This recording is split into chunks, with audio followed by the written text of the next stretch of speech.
pulni sanasang barakasi uchadi deb yosh kattalarimiz ko'p ta'kidlagan bu gapga qulog'imizda hammamiz chalingan. Bitta narsa hozir aytib bermoqchiman, hayotimda juda ham qiziq voqea bo'ldi. Men uchun juda ham zo'r hissiyot bo'ldi. Shuning uchun aytib bermoqchiman. Endi bu meni gapim to'g'ri, men xato qilmayman demoqchi emasman.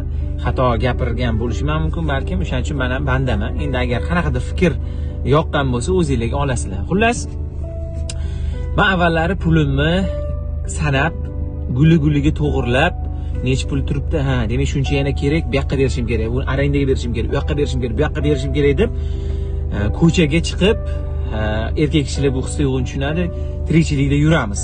U yoqqa, bu yoqqa, bu yoqqa va bu his-tuyg'u sizni o'ylayverasiz. To'g'ri, rizq Allohdan, sababini qilamiz, lekin mana shu o'y sizni charchatib qo'yadi-da, baribir. Uni qilishim kerak, bu yoqqa berishim, bu yoqqa berishim kerak. Nimaga?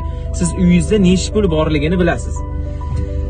Va menda shunaqa narsa bo'ldiki, pulimni o'zi menda unaqa katta pul turmaydi. Pul kelish bilan sraz beraman. Menda unaqa pul turmaydi uyda. Pulimni sanamaslikni boshladim. Shunchaki sanamadim, olaman, beraman. Uyda qancha pul borligini ham bilmayman, sanamadim. Va bilasizlarmi nima bo'ldi? Shunaqa baraka bo'ldiki, keladi, ketadi. Ana qanaqa xuddi ichkarida o'zidan o'zi ko'payayotgandek-da, uni tushuntira olmayman u narsani. Va menga eng yaxshi taraf, eng yoqqan tarafi nima bo'ldiki, menda ana tuyg'u yo'qoldi. Ya'ni qo'pol qilib ekanda siqilib qolasiz, voy bu yoqqa berishim kerak, bu yoqqa berishim o'ylaysiz. O'sha narsa yo'qoldi. Endi qanaqa bo'ldi? To'g'ri, arendaga berishim kerak, uni berishim, har oyga o'zi rasxodim bor. Uni o'ylaysiz va u uchun ko'chaga chiqib harakat qilasiz.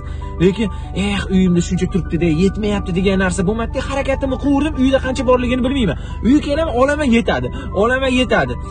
Shunaqa zo'r baraka bo'ldi-da, mo'jiza bo'ldi. Men uchun endi qolganlarni bilmadim, qanaqa hozir bu gaplarni kimgadir g'alati eshitilishi mumkin.